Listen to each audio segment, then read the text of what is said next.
Hello. Yes, I promised I'd talk about Alien Romulus a few days ago.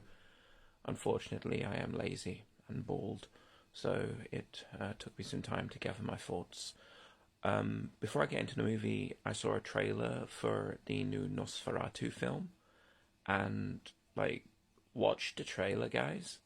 They mention the word "come" or "coming" like 100 times. I'm exaggerating slightly, but there's a lot of "come" going about. So give it a look if you get time. Anyway, Alien Romulus was good. It had some really nice moments, and it made me jump a few times, which is rare for any horror these days. I'm so brave. I'm so brave. It also kind of made the xenomorphs a bit scary again, which is something it was missing from the last few Alien movies. This film actually felt like it had qualities from all four of the Sigourney Weaver Alien movies. From the original, it took a slower pacing and a constant sense of dread, like anything could happen at any time.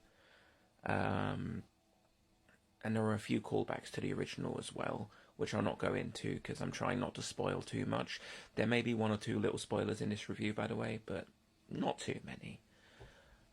From Aliens, James Cameron's Aliens, it took some action set pieces in the back half of the film, and the spoiler pluralization of certain aspects of the film.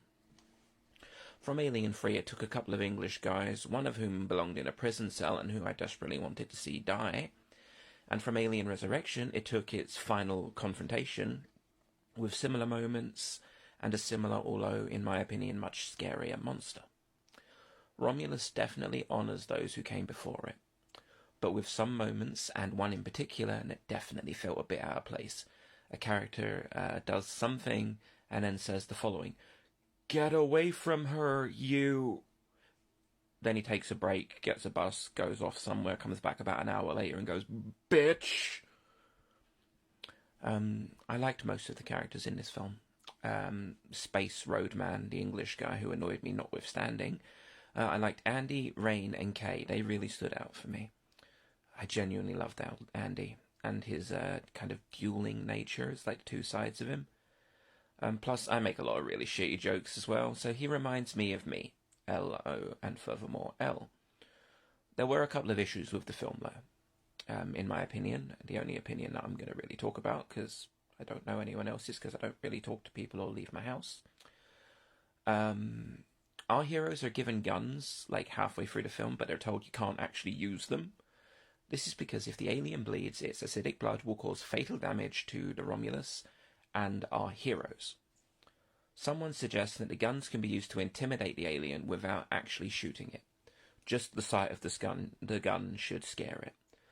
But this alien was kind of newly born. It hadn't encountered guns before because it hadn't really been alive before. So how would it know to be afraid of the guns when it hadn't seen them before or experienced them before? I feel like if they'd used flamethrowers instead of just like pulse rifles or whatever, the scene would have went off a bit better, because fire has been proven in the past to intimidate xenomorphs without causing the aforementioned bleeding. I liked that the xenomorphs were almost entirely practical, like not much CGI except for one, in my mind, really obvious part, which we'll kind of address later. I genuinely liked that they were practical for the most part, but there were a few instances, especially with the facehuggers, in which they were very obviously puppets. Which isn't necessarily a bad thing, but it did take me out of the movie a little bit, because the puppets were kind of just sitting, chilling. Rook. There's been a lot of controversy online about Rook and his likeness, and I'm not very intelligent, but I am very tired, so I'm not qualified to comment on the ethical quandary presented by Rook. I liked seeing him again. Originally he wasn't called Rook, but in this he's called Rook. But there wasn't really any story reason for him to look the way he did. I really liked the film, though. It wasn't as good as the original, but it was still really enjoyable. It was like revisiting a ghost train ride from so many childhood amusement parks. A good time was had by all of which were, in fact, me. It gets a 4 out of 5. I recommend watching it. I had a pillow fight with death the other night. I'm still haunted by the repercussions.